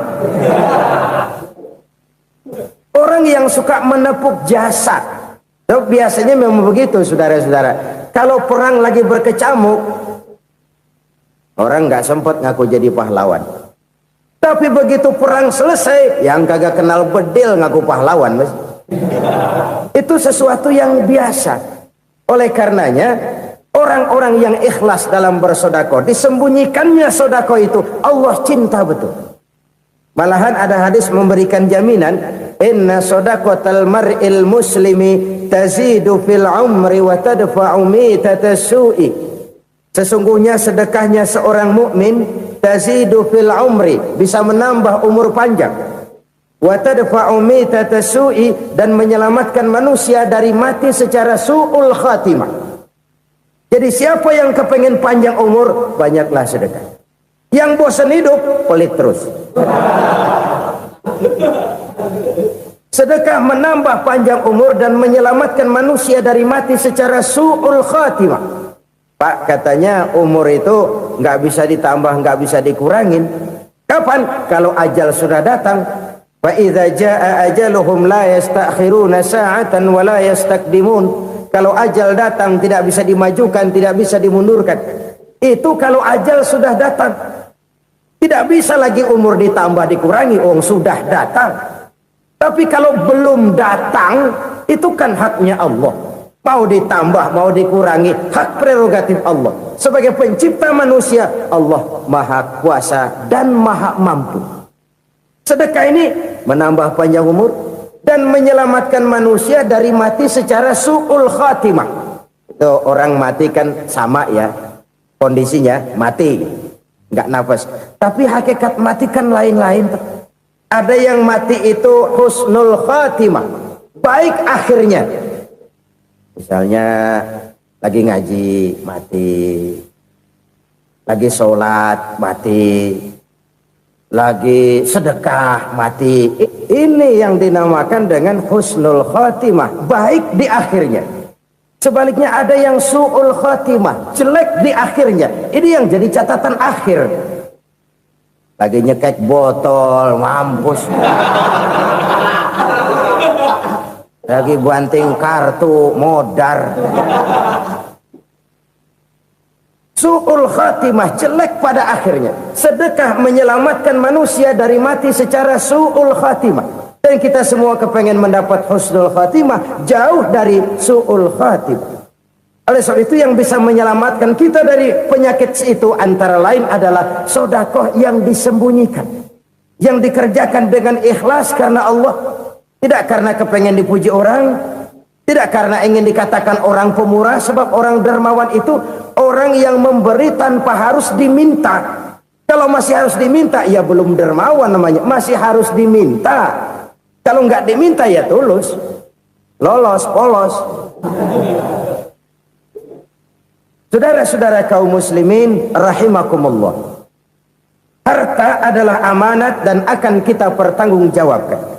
Allah melebihkan rizki sebagian kita dari yang lain agar kita saling tolong menolong, bantu membantu. Nabi janjikan siapa yang meringankan beban saudaranya muslim di dunia, Allah akan meringankan bebannya di akhirat nanti. Sebuah jaminan dari baginda Nabi. Si orang yang kita bantu barangkali tidak bisa membalas, Allah yang akan membalas lewat jalan lain yang tidak pernah kita sangka-sangka. Ada orang tanya, Pak, ini ada orang nyumbang masjid sambil marah-marah, bagaimana? Saya bilang sumbangannya aja ambil, marahnya jangan. Marahnya jangan diambil, itu urusan dia. Saudara-saudara kaum muslimin rahimakumullah. Umat Islam ini kan umat yang punya potensi besar. Kadang kita merenung, kenapa kadang-kadang pembangunan masjid kok lambat sekali? Kalau hotel hari ini peletakan pertama, bulan depan peresmian. Supermarket hari ini peletakan batu pertama, minggu depan peresmian. Tapi kalau sudah yang namanya masjid, kadang-kadang peletakan batu pertama sekaligus jadi batu terakhir. 3 tahun, 4 tahun, campur nebar jalak di jalanan, duit dijaring kayak ikan sepat. Apa tidak ada orang Islam yang kaya? Banyak. Apa tidak ada pengusaha muslim yang jadi konglomerat? Ada. Lalu yang belum banyak itu yang komit terhadap nilai-nilai agamanya. Akhirnya kita jatuh jadi umat yang lemah. Belum ada pengusaha konglomerat muslim buka pabrik supermi cap beduk misalnya umpamanya atau pabrik kecap cap sorban supaya identitas keislamannya sedikit kelihatan. Kita jatuh jadi umat yang lemah karena potensi tidak terinventarisir dengan baik. Kita ini ibarat kompor yang cuma matengin nasi orang lain. Potensi kita dimanfaatkan oleh orang lain. Ukhuwah Islamiyah kita baru terbatas kepada silaturahmi. Ukhuwah di bidang ekonomi kita lemah, ukhuwah di bidang kebudayaan kita lemah, apalagi ukhuwah di bidang politik kita lebih rapuh lagi. Padahal ukhuwah itu adalah totalitas kehidupan manusia, menyangkut ipolek sosbud, memerlukan nilai-nilai ukhuwah. Jadi oleh karena itu mari kita menyadari di dalam harta kita, walaupun kita yang cari, pergi pagi, pulang sore, peras keringat, banting tulang, di sana ada harta anak yatim. Di sana ada hak masjid. Di sana ada hak pesantren. Di sana ada hak jihad. Berbahagialah seseorang apabila dia oleh Allah dijadikan keran keran itu menyimpan air, tapi tidak untuk dirinya, tapi disalurkannya kepada mereka yang memang memerlukannya. Saudara-saudara kaum muslimin rahimakumullah, ini yang pertama. Jadi perbendaharaan surga adalah menyembunyikan sedekah. Orang lain nggak tahu, kita pun nggak pernah ngitung-ngitung. Kita anggap lewat begitu saja, padahal itu deposit akhirat. Satu. Yang kedua, perbendaharaan surga itu apa? Wa kitmanul musibah, menyembunyikan kesulitan. Kadang orang takut menghadapi kesulitan, tapi makin kita merenung, hidup ini kan sebenarnya urusan. Takut sama urusan, ya jangan hidup. Tandanya orang hidup itu kalau punya urusan. Urusan melupakan problem, problem sering menimbulkan kesulitan. Kesulitan bukan untuk ditakuti, tapi untuk diatasi dan dicarikan jalan keluarnya. Siapa sih orangnya yang nggak pernah sulit-sulit? Makin tinggi status sosialnya, makin gede urusannya. Makin tinggi kualitas imannya, makin berat tingkat kesulitannya. Cuma memang yang namanya enak itu seperti pelangi. Biang lala itu nggak pernah di atas kepala kita, di atas kepala orang melulu. Lo sih enak lo, kata kita. Dia juga bilang, yang enak kan lo. Pelangi itu nggak pernah di atas kepala kita. Kata tukang beca, aduh enak ya naik Mercy. Kata tukang beca, apa yang di dalam mobil Mercy? Aduh enak bener tukang beca, di jok ngeringkuk ngorok pulas bener. Saya kamar pakai AC, sejuk, tempat tidur sutra, empuk, alga, spring bed, kulak kulik, nggak bisa pulas kalau belum minum Valium, belum tidur. Enak bener tukang beca, di jok ngorok nggak tahu wetan kulon. Si tukang beca bilang yang di Mercy enak, yang di Mercy bilang tukang beca enak. Inilah enak, nggak pernah di atas kepala kita, di atas kepala orang lain melulu enak itu. Nah, saudara-saudara, yang merupakan perbendaharaan surga itu orang yang bisa menyembunyikan kesulitan, baik pribadi ataupun rumah tangga. Nih terutama rumah tangga yang jadi soalnya. Kadang-kadang kita ini kalau senang, sebaliknya kalau senang kita diam, kalem aja, cuek. Banyak banget duit kita bawaan, diam aja udah. Malah ketemu orang takut. Tapi begitu susah, sekampung tahu. Padahal Nabi mengajarkan perbendaharaan surga itu menyembunyikan musibah, menyembunyikan kesulitan. Kalau enak, cerita sama orang-orang. Kalau nggak enak, rasain sendiri, tekan sendiri, atasin sendiri. Kita kan sebaliknya. Senang kita diam, asal lagi susah, paling tidak kita nyari teman buat cerita kesusahan.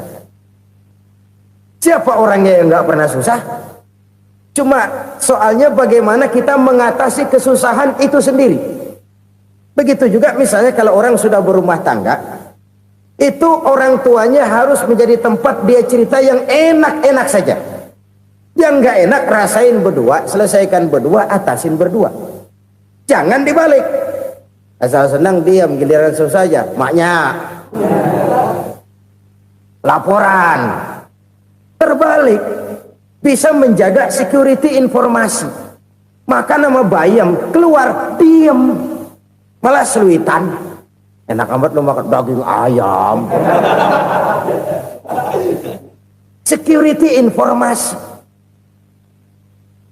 Saudara-saudara kaum muslimin rahimakumullah,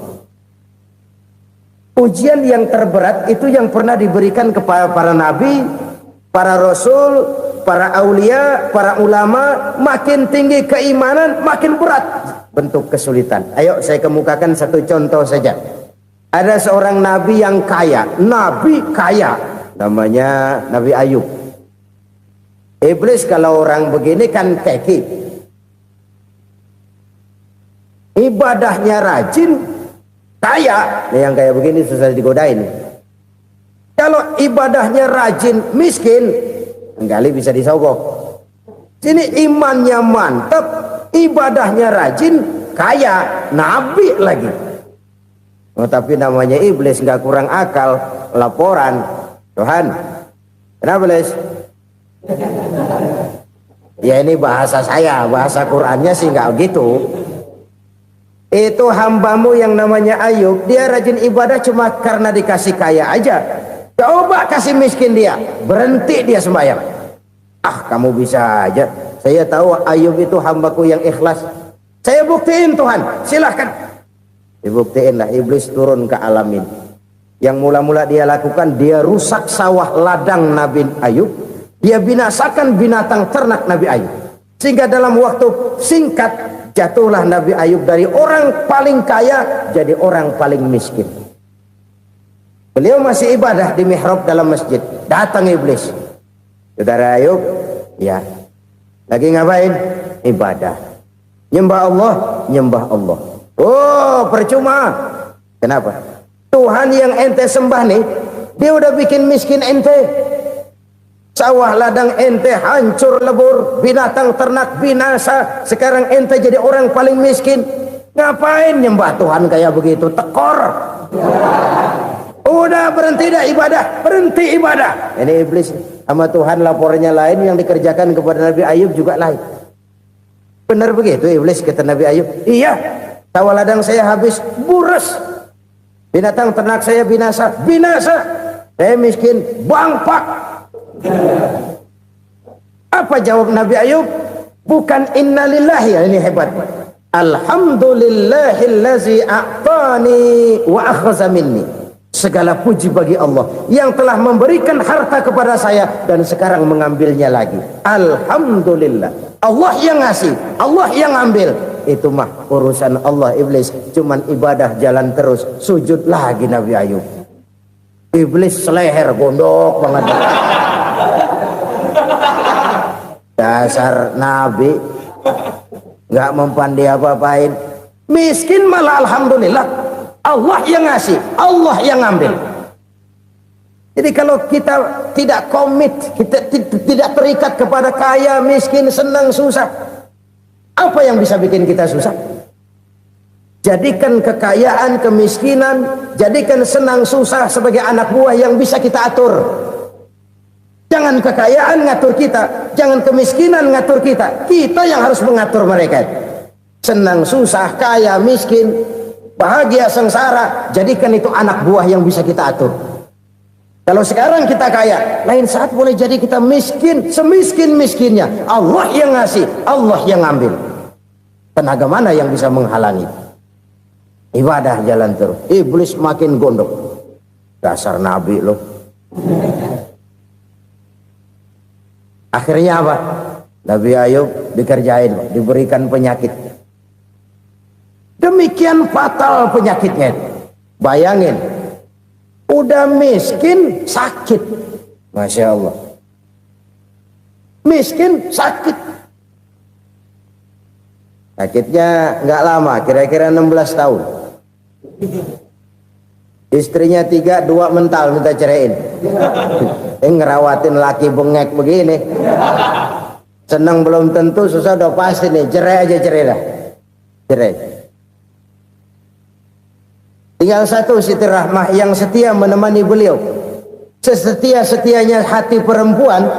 Satu saat Siti Rahmah bilang, "Bang, iya, abang kan Nabi, Bang.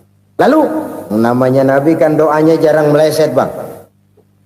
Maksud kamu minta kenapa sih sama Tuhan biar abang sembuh, baik dah, Bang?" Siti Rahmah, iya. Saya sakit berapa tahun sih dah? 16 tahun, Bang. Sebelum ini saya sehat berapa tahun? Ya kira-kira 60 tahun, Bang. Nah, coba ente banding-bandingin, Rahmah. Saya dikasih sehat 60 tahun, dikasih sakit 16 tahun. Sudah nggak sabar mau doa kepada Allah minta sembuh. Saya malu kepada Allah. Diuji dengan yang luar biasa seperti ini, tidak mengganggu stabilitas kehambaannya. Dia tetap menghamba kepada Allah Subhanahu wa ta'ala. Saudara-saudara kaum muslimin rahimakumullah. Kunci menghadapi kesulitan itu apa? Allah jelaskan dalam satu ayat, wa basyiris sabirin alladzina iza asabathum musibah qalu inna lillahi wa inna ilaihi raji'un. Gembirakan orang-orang yang sabar.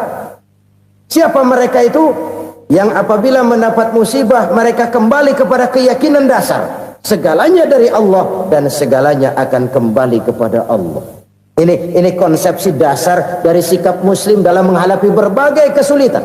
Segalanya dari Allah, segalanya akan kembali kepada Allah. Kalau ini sudah kondisi dasarnya, maka kita akan lapang menghadapi kenyataan bagaimanapun pahitnya. Apakah itu namanya miskin, apakah itu namanya sakit, bahkan maut sekalipun. Maut sekalipun. Segalanya dari Allah, segalanya akan kembali kepada Allah. Ini sikap hidup, bukan sekedar ucapan. Kita kadang-kadang menjadikannya sebagai ucapan.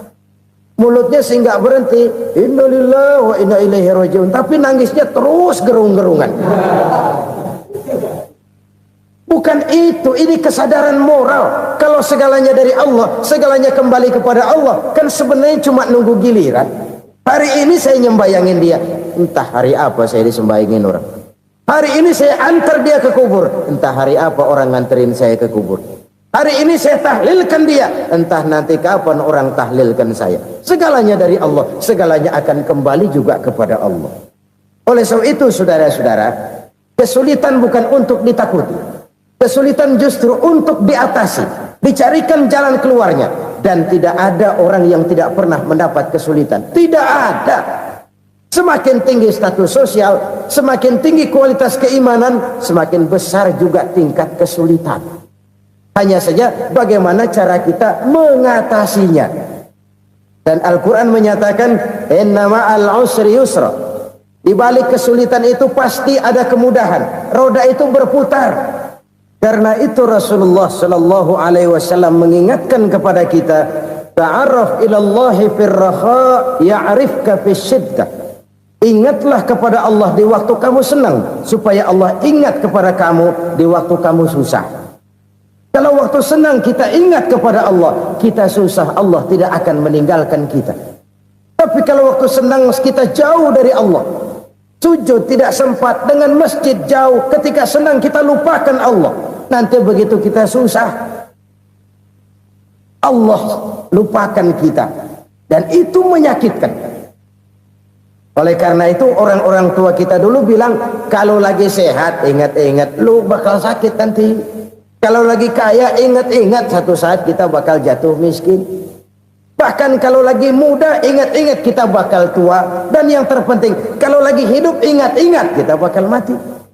Saudara-saudara kaum muslimin rahimakumullah. Jadi yang kedua yang merupakan perbendaharaan surga, menyembunyikan musibah. Saudara-saudara kaum muslimin rahimakumullah. Hal ketiga yang merupakan perbendaharaan surga adalah wasilatur rahmi. Orang yang suka bersilaturahmi. Sebagaimana yang kita maklum bahwa manusia adalah makhluk yang disebut zon politika. Makhluk sosial yang tidak mungkin hidup sendiri-sendiri. Betapa dan siapapun kita memerlukan orang lain. Bodoh betul manusia kalau tinggal di tengah masyarakat tapi tidak mau bermasyarakat. Merasa hebat sendiri, pintar sendiri, gagah sendiri, kaya sendiri. Mungkin kalau mati juga ngubur sendiri. Jangankan kita di sini, di sorga saja Nabi Adam waktu sendirian bengong melulu, mondar mandir. Allah tegur dam sepi dam. Ya ini kalau bahasa saya. Iya Tuhan sepi ini nggak ada coret-corekan pisan ini. Diciptakan Siti Hawa baru anteng Nabi Adam. Itu di sorga. Cobalah. Umpamanya saudara tinggal di Jakarta nih. Kayak bener. Apaan aja di Jakarta punya saudara dah. Jembatan Semanggi ambil. Monas buntel bawa pulang. Hotel-hotel ambil semua. Cuman tinggal di Jakarta sendirian, apa enaknya? Betapa dan siapapun kita perlu orang lain. Tidak ada seorang pun yang bisa memenuhi kebutuhan hidupnya secara sendiri-sendiri. Nah, Islam telah menyelamatkan manusia dari ras diskriminasi, mengikat manusia dengan persaudaraan yang berlandaskan kepada akidah. Karena itu dianjurkan bersilaturahmi. Bahkan Nabi menyatakan, man arada ayyubsata lahu fi rizqihi wa yunsa'a fi atharihi falyasil rahimah. Siapa yang kepengen diluaskan rezekinya dan dipanjangkan usianya, banyaklah ia bersilaturahmi. Siapa yang kepengen dimudahkan rezekinya, hendaknya ia banyak bersilaturahmi. Kalau banyak teman, kesulitan kan paling tidak ada tempat cerita. Udah susah sendirian, kita pikirin diri, nggak ada tempat tukar pikiran. Cepet banget sama bengek. Dilawan sendiri. Nah, secara makro kita bisa berkata, tidak mungkin ada kemenangan kalau tidak ada kekuatan. Tidak ada kekuatan kalau tidak ada kesatuan dan persatuan. Tidak mungkin ada kesatuan dan persatuan tanpa semangat silaturahmi. Kalau umat Islam mau menang, dia harus kuat. Kalau umat Islam mau kuat, dia harus bersatu. Kalau umat Islam mau bersatu, dia harus membudayakan silaturahmi ini. Bahkan sampai-sampai kata Nabi, kalau bisa cari nilai tambah. Apa? Silman qata'ak. Bersilaturahmilah kau kepada orang yang marah denganmu. Masya Allah, indahnya ajaran agama kita.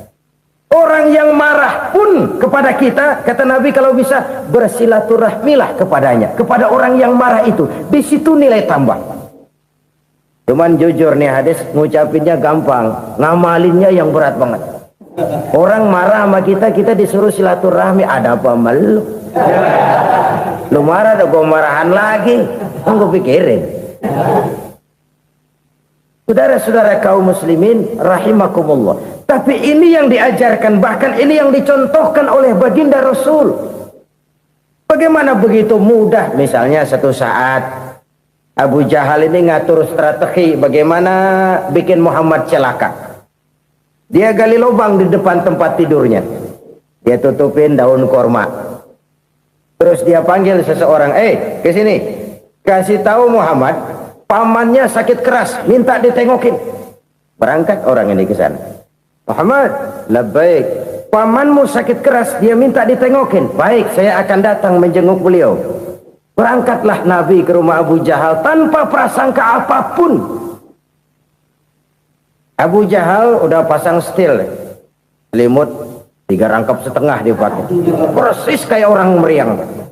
Tapi sembari ngintip dari balik selimut, begitu Muhammad buka pintu, nah masuk perangkap nih.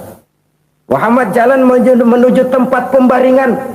Makin lama makin dekat, makin lama makin dekat, makin dekat ke lubang yang dipasang oleh Abu Jahal itu. Dalam hati Abu Jahal, terus dah jatuh, mampus dah lo ini. Mampus lo hari ini nih. Apa yang terjadi? Malaikat Jibril datang. Muhammad, pamanmu cuma pura-pura sakit. Di depan tempat tidurnya ada lubang perangkap supaya kamu jatuh ke situ. Sudah, kamu pulang. Balik kanan Nabi. Sudah hampir jatuh ke lubang, balik kanan, pulang. Bayangin kecewanya Abu Jahal. Muhammad dikit lagi, Muhammad dikit lagi. Enggak paman, saya pulang aja. Emosi bangun dari tempat tidur, enggak sadar kalau lagi pura-pura sakit. Lompat ngejar Nabi, dia lupa dengan lubang yang dia gali. Usrak, nyemplung sendiri ke dalam lubang.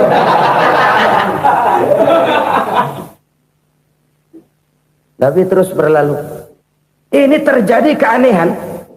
Jatuh ke lubang yang dia gali itu sebenarnya nggak terlalu dalam ya, antara 3-4 meteran lah. Tolong saya jatuh ke lubang ini. Datanglah pelayan-pelayannya itu. Angkat saya dari sini. Oh, yang ngulurin tambang. Satu gulung, belum juga nyampe itu tambang. Kurang, beli lagi ke warung. Sambung, ulur lagi, nggak juga bisa sampai. Wah, ini kerjaan Muhammad ini. Tolong, siapa salah seorang kamu ke rumah Muhammad, kasih tahu encangnya kecebur. Minta ditolongin. Sampaikan kepada Rasul. Kenapa? Pamanmu jatuh ke lubang, Muhammad minta tolong diangkatin. Tambang udah nyambung-nyambung nggak nyampe juga. Ya, nanti saya datang, saya tolong. Coba. Nyata-nyata orang berniat jahat mau mencelakakan dia. Datang dia menolong. Ini yang disebut air tuba dibalas air susu ya ini. Bukan sebaliknya. Air tuba dibalas air susu. Paman, kecebur ya? Iya Muhammad, tolong ini. Pegang tangan saya. Nabi ulurkan tangannya. Nyampe. Dipegang oleh Abu Jahal. Diangkat ke atas. Sampai atas. Apa kata Abu Jahal? Sihirmu memang hebat Muhammad. Udah ditolongin dikata sihir. Yang enak kita kemplang kan itu orang begitu. Urusan apa? Tapi inilah akhlak. Kalau bisa kamu bersilaturahmilah dengan orang yang marah kepadamu sekalipun. Orang marah kita tetap baik. So, kalau kita berbuat baik sama orang yang memang baik, rasanya sih biasa-biasa aja. Orang baik kita baik lagi, ya draw aja, belum ada nilai tambah di situ. Baru ada nilai tambah kalau kita bisa berbuat baik kepada orang yang nyakitin kita. Itu namanya kita setingkat di atas dia. Dia sakitin kita, kita berbuat baik sama dia. Dia pelit sama kita, kita baik sama dia. Dia marahin kita, kita deketin dia. Di situ kita punya nilai tambah. Jadi siapa yang ingin diluaskan rezekinya kata Nabi dan dipanjangkan umurnya, hendaklah ia banyak-banyak bersilaturahmi. Sederhana sebenarnya silaturahmi. Tapi silaturahmi membangkitkan semangat kesatuan dan persatuan. Kesatuan dan persatuan melahirkan kekuatan. Dalam matematika, 1 ditambah 1 pasti 2. Tapi di tengah masyarakat, 1 orang takut ditambah 1 orang takut, hasilnya jadi 2 orang setengah berani. Kenapa setengah berani? Karena udah berdua. Tadi pan takut sendirian. Kalau dia kumpul turu-turu takutlah jadi berani. Kita yang lemah, kita yang tidak berdaya, kita yang miskin, kalau mau kompak bersatu, apa yang nggak bisa kita kerjain? Apalagi tinggal di kota besar, pilihan cuma 2, bertahan atau minggir. Bertahan atau minggir. Untuk bisa bertahan harus mampu bersaing. Untuk mampu bersaing harus punya keahlian. Keahlian harus ditunjang dengan pendidikan, ditambah oleh kekompakan sebagai umat. Udah miskin mencar mulu, orang injak kita. Orang nggak pandang urusan apa malu. Oleh karena itu silaturahmi pada hakikatnya merupakan ruh dari ukhuwah yang diajarkan oleh agama kita. Bagaimana Islam menyelamatkan masyarakat manusia dari ras diskriminasi, mengikat manusia, dan tidak ada persaudaraan yang lebih indah selain persaudaraan yang diikat dengan nilai-nilai akidah. Sepanjang orang di jalan Allah, itulah saudara kita. Keluar dia dari jalan Allah, selesailah persaudaraan sampai di situ. Karena itu, kalau ingin menyimpan sesuatu di surga, banyaklah bersilaturahmi. Datang ke rumah ini, datang ke rumah itu, dan lain sebagainya. Itu simpanan kita di akhirat nanti. Ini yang ketiga. Saudara-saudara, yang keempat, perbendaharaan surga itu apa? Wa qawlu la hawla wa la quwwata illa billah. Ucapan la hawla wa la quwwata illa billah. Ibadah kan ada yang berat, modalnya besar. Bangun masjid berat, modalnya besar. Bangun rumah sakit berat, modalnya besar. Ada ibadah yang berat tapi modalnya ringan. Misalnya puasa. Puasa itu berat, mengendalikan nafsu. Kalau sekedar nggak makan nggak minum sih enteng. Mengendalikan nafsu itu jihad terbesar. Tapi kan modalnya ringan, cuma niat saja. Ini ibadah berat, modalnya ringan. Ada ibadah yang ringan, modalnya juga enteng. Seperti termasuk ucapan la haula wa la quwwata illa billah. Tanpa sadar, la haula wa la quwwata illa billah. Nyelengin tuh di surga. Nyelengin, kita nggak terasa. Nyelengin simpenan akhirat. La haula wa la quwwata illa billah. Nyimpan lagi. Kaget. La haula wa la quwwata illa billah. Nyimpan lagi. Banyak simpenan. Walaupun sebenarnya yang dimaksud di sini adalah kesadaran batin. Bahwa tidak ada daya dan kekuatan kecuali Allah. Itu intinya. Kita memulai pekerjaan disunahkan baca bismillah, kan begitu. Apa itu? Kesadaran moral. Bahwa ini saya bisa kerjakan. Saya kerjakan ini dengan menyebut nama Allah. Kenapa? Kalau Allah tidak memberikan daya dan kekuatan, mana mampu saya kerjakan ini. Maka saya kerjakan ini dengan menyebut nama Allah. Bismillah. Kesadaran moral. Manusia hanya wajib berusaha, tapi nggak pernah wajib berhasil. Banyak hal-hal yang kalau kita renungkan secara rasio nggak mungkin. Tapi jadi kenyataan. La haula wa la quwata illa billah. Tidak ada daya dan kekuatan kecuali bagi Allah semata-mata. Kesadaran moral akan kelemahan dan keterbatasan makhluk bernama manusia. Kadang kita kagum dengan otak, tapi kita sering lupa sama yang bikin otak.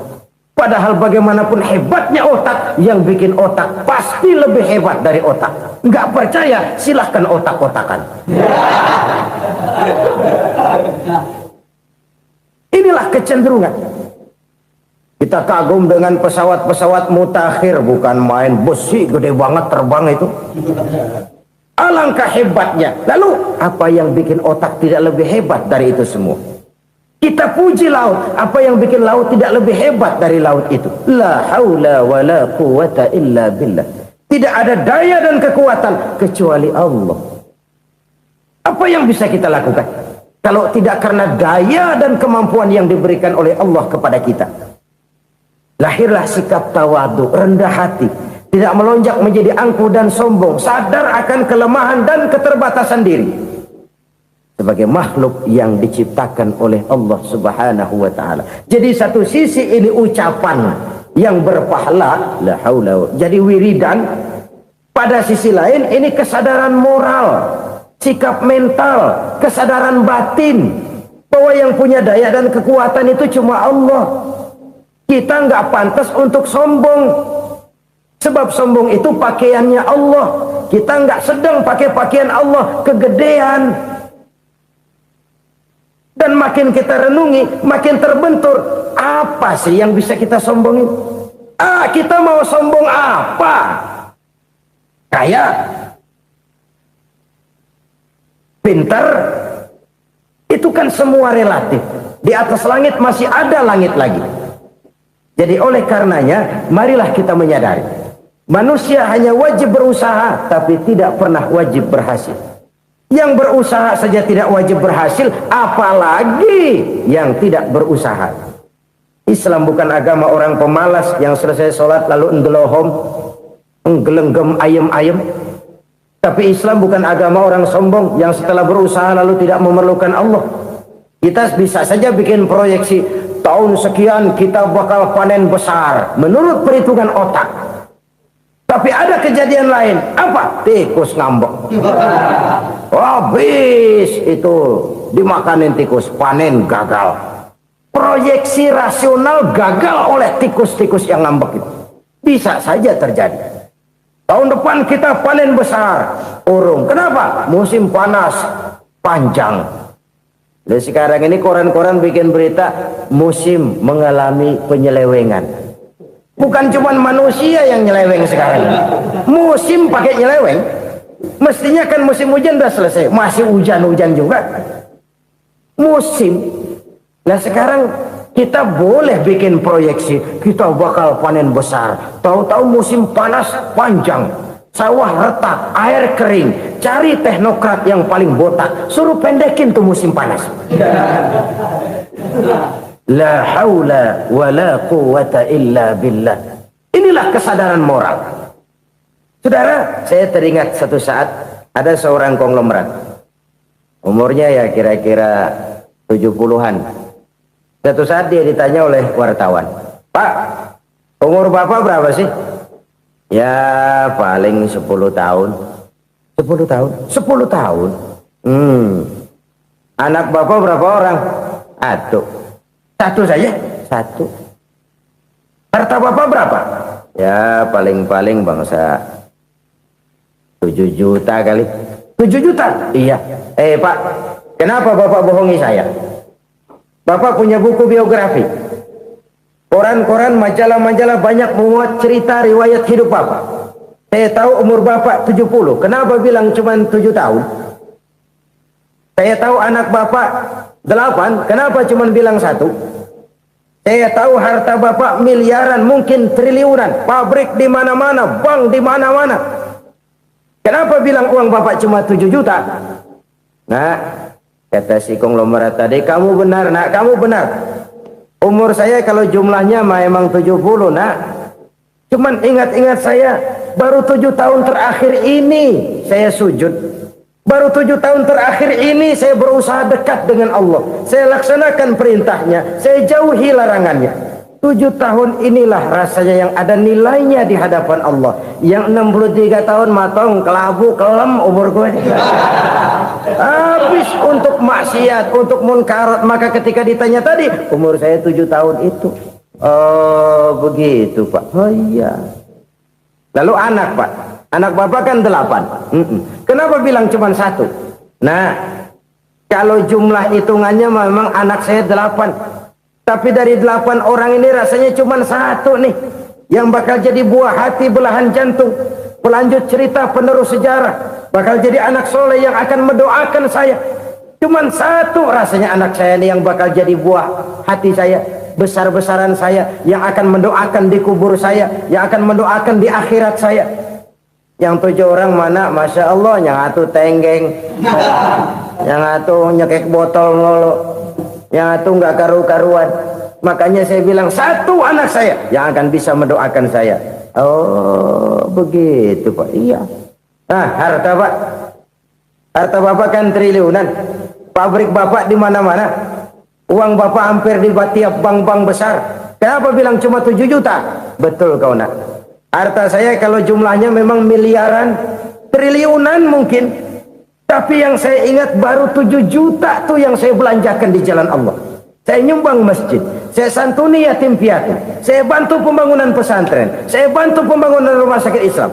Itu yang akan saya bawa pulang ke akhirat, yang 7 juta itu.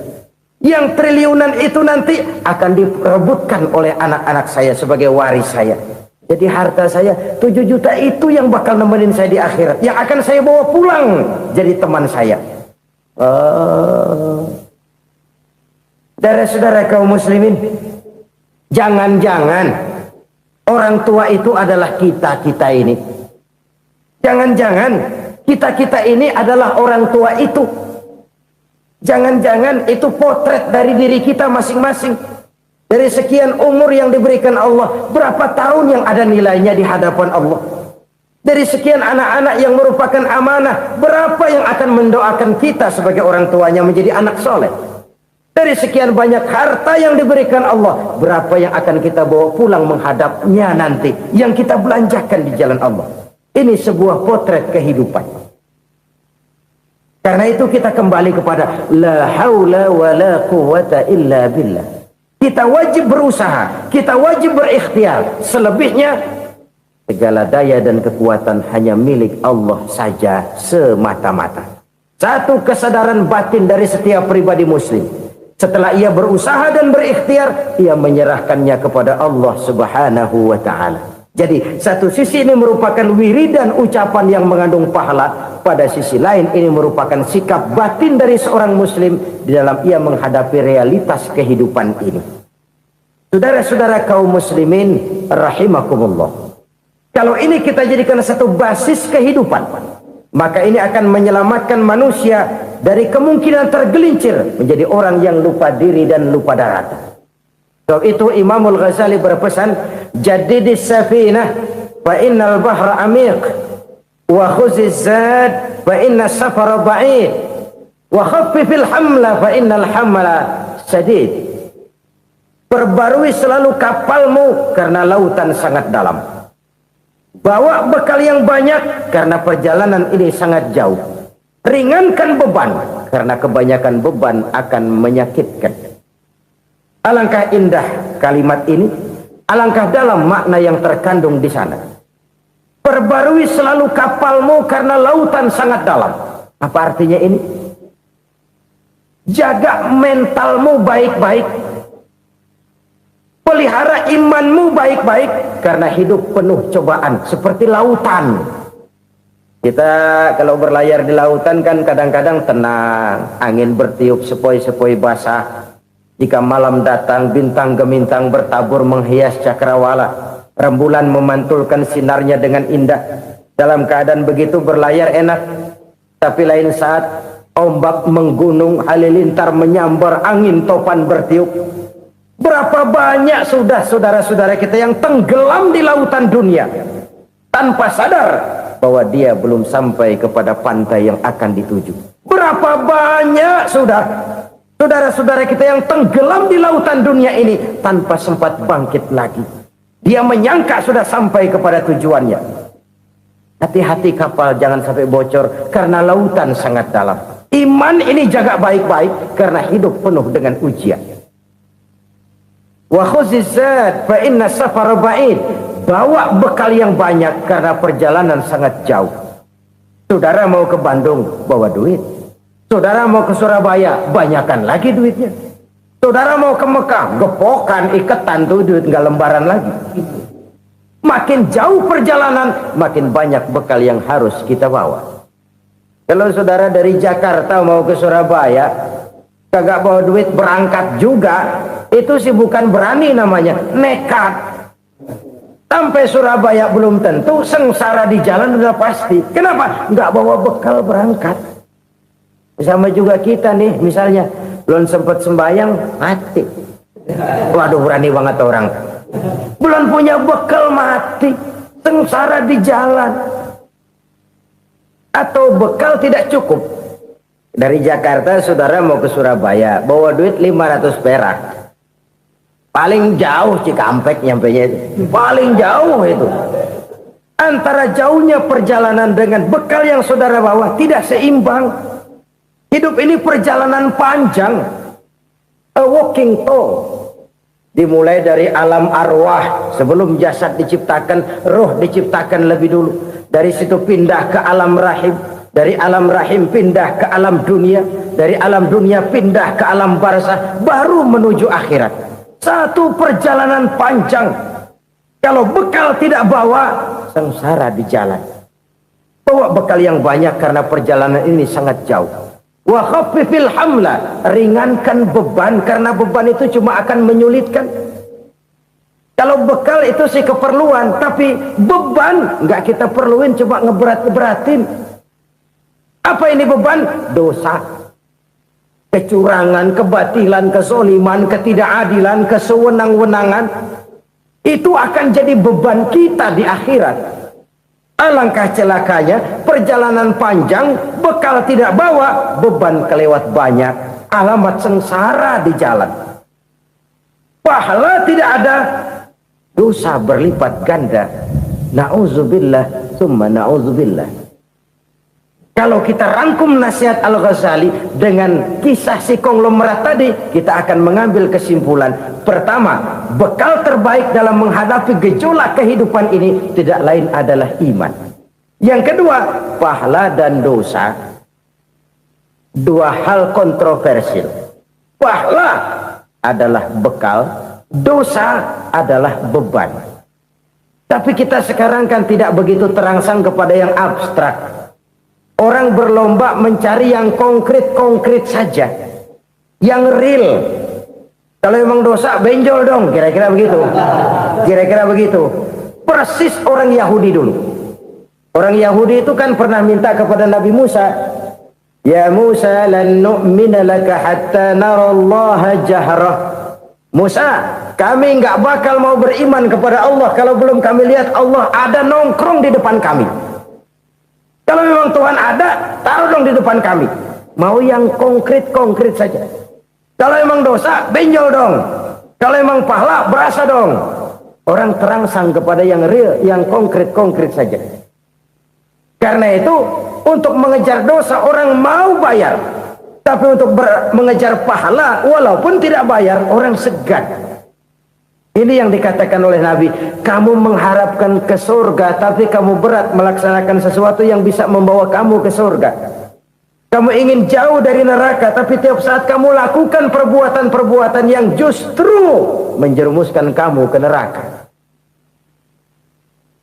Idda'aitum an-najata minan nar wa ramaitum fiha anfusakum. Kamu ingin selamat dari neraka, tapi kamu lemparkan diri kamu ke neraka. Kamu ingin masuk surga, tapi berat sekali kamu melakukan perbuatan-perbuatan yang bisa menyampaikan kamu di surga. Saudara-saudara kaum muslimin rahimakumullah. Jadi hal keempat yang merupakan perbendaharaan surga adalah la haula wa la quwwata illa billah. Satu sisi ini merupakan ucapan yang memperberat timbangan akhirat. Pada sisi lain ini merupakan sikap hidup seorang muslim. Kesadaran batin yang sangat dalam bahwa tidak ada daya dan kekuatan kecuali Allah. Dan itu kita simbolkan pada saat memulai pekerjaan dengan bismillah, dengan menyebut nama Allah. Satu kesadaran moral, saya hanya bisa melakukan ini karena diberikan daya dan kekuatan oleh Allah. Lahirlah sikap tawadu, rendah hati, tidak melonjak menjadi angkuh dan sombong. Saudara-saudara, sampai sini dulu jumpa kita kali ini. Semoga 4 perbendaharaan surga ini dapat kita lakukan, yang kelak akan merupakan bekal kita di kemudian hari nanti. Amin ya rabbal alamin. Terima kasih atas segala perhatian, mohon maaf atas segala kekurangan. Usikum wa iyaya bitaqwallah. Wassalamu alaikum warahmatullahi wabarakatuh. Waalaikumsalam warahmatullahi